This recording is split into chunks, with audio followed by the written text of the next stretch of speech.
Now we jump to 1999, and the web has taken off a lot of web animation. I was doing a lot of work web animation-wise. I streamlined the characters to make it look more animation-friendly. Named him Frank after my brother, but also it's a good German name because since I grew up in a German house, there was a lot of good German jokes going on. And construction, yeah, too. Yeah, construction. Had to base it on that, and so there he was. I knew it was Frank, and I didn't have a last name, and my cousin actually said, "Name him Mueller. Mueller is a good German name." And it was a toss-up between Mueller or Schultz after Charles Schultz. Because Schultz is a German name too, but we made it Mueller. And there it was spelled Muller, M-U-L-L-E-R, because that's how you spell Mueller. But you put umlauts over the U. Right. It became too complicated with the umlauts, and no one pronounced it Mueller. They pronounced it Muller. So finally, I changed it to M-U-E-L-L-E-R. Blanche came up with the name right away. It was either Blanche or Georgia. Blanche is better. Yeah, well, that's fits her. Yeah, that's why I stayed with Blanche. And Nick was right away. I knew it was because it's got to be the opposite of this blue collar guy. So we made Nick more of this hippie guy. And there's Alexandria, which is this big brute of a girl. Then here comes the next design. Within like 2-3 drawings, I had Frank down. He's got a bit of a pot belly. My dad doesn't have any belly at all. My dad's streamlined. Yeah, streamlined. He's got this big chest on him. Big strong guy. But that's not funny.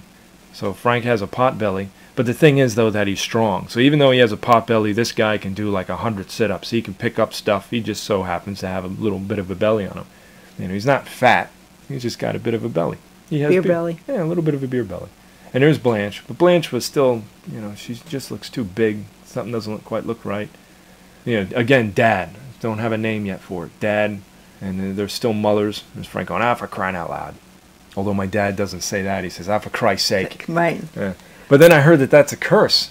You say for Christ's sake. It's using the Lord's name in vain. You're saying for the sake of Christ. Christ's sake.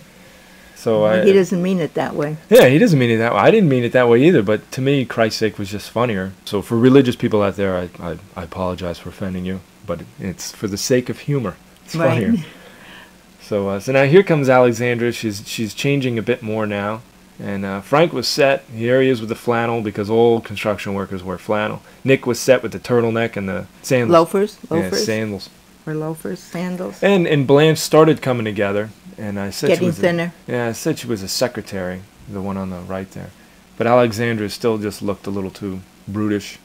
And she was the one. She looked like Helga, right? Just didn't look right. I was trying to come up with names: Tracy, Alexandria, Priscilla. And there she is, getting more sporty and athletic looking. And finally, this was the shape, that big X in the bottom right corner there. That was the shape that I said, all right, that's it, that's good. And she's got the sport bra on, so she's athletic. She's athletic and a big brute, and she's a beast of a woman, but she's also sexy, which would be a good counter against Frank, because she can come home with boyfriends, which would upset Frank. But at the same time, she's also a big brute of a girl. She could be the shot putting champion, but still have a lot of dates, And of course, Nick, being the big hot dog shape that he is, he's just a big wimp, big wuss, much to Frank's dismay. And there they are. There's Frank, Blanche, Nicholas, Nikki, and Alexandria, although her name isn't there. And her navel ring looks like a pacifier, big pacifier there. So now comes the dog. All right, now we have the family. What are we going to do with the dog? So here comes Chucky. And it's Chucky because as in up Chucky, all he does is throw up all over Frank. He just comes in, my faithful dog. Dog comes over and goes, bah, bah, all over his foot. And goes, yes, it's a sign of affection, When he throw up. When he throws up on you. Meanwhile, in my sketchbooks, this is still all 1999. My sketchbooks, I have a bulldog named Rocco, which was named after my wife's dog. Melissa had a dog when I got married. Basically my stepdog. Yeah. You inherited and he was a Chow Chow. It wasn't a bulldog, but man, I loved that guy. What a great dog. So I was going to call him Rocco, and he was going to be a bulldog. And he's more or less just Bruno in a dog suit again.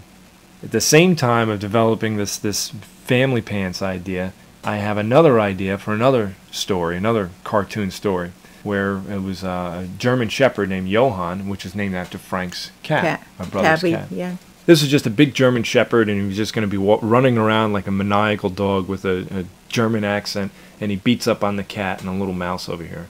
This is actually a sketch for like a cartoon I was going to do where he's just running around going insane about a bone. So he goes, a big bony bone, shiny bone. Although that sounds Indian, that doesn't Yeah, sound German. that didn't sound German. Das bone, so he's just running around screaming about a bone, and he's just kind of, just upsetting the life of this cat and this little mouse, how excited he is with the bone. And it never panned out to be anything, because after one script, one idea, I was like, well, where am I going with this? So then it became, all right, let's combine a lot of these ideas, and since Frank is German, the dog is German, we'll give Frank the German Shepherd as a dog. Same character, just overzealous, and the dog doesn't talk, but the dog is just really hyper and doesn't pay attention to anything. As Blanche puts it, in Beast of Burden. Right. And now this looks bizarre. This is pretty typical of my sketchbooks. Just a lot of notes and a lot of weird writing in it. That's the shape of Bruno in there, right? Okay. And these were all rollovers, because again, with Flash around this time, you can have a lot of interactive stuff. So what I was going to do was make Bruno the host of a show. When you roll over various parts of him, he'll do things, sort of like a virtual puppet. Move his arm. He'll move his arm, he'll blink, he'll talk to you, and then he'll show you the Johan show, and then he'll show you the FamilyPants show, and then he'll show you, I had like a bunch of other shows, Cottontail with this rabbit and stuff. So that's what this was.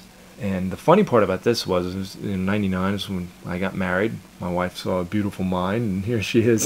She comes in the room, and when you're writing scripts for Flash, it's all algebra to get things to move. And so she'll come in the room and she'll see me, mumbling to myself, X equals Y, but the square root of it. And I'm trying to figure things out with notes like this. She thought I was insane. I don't blame her. I would too. Something wrong with this guy, Here's actually like what was going on. That you grab, your mouse rolls over the elbow, you drag it and you pull it, he falls over. And I did build this, and it worked, and it was funny. But again, it became, well, where am I going with it? What's going to happen with this?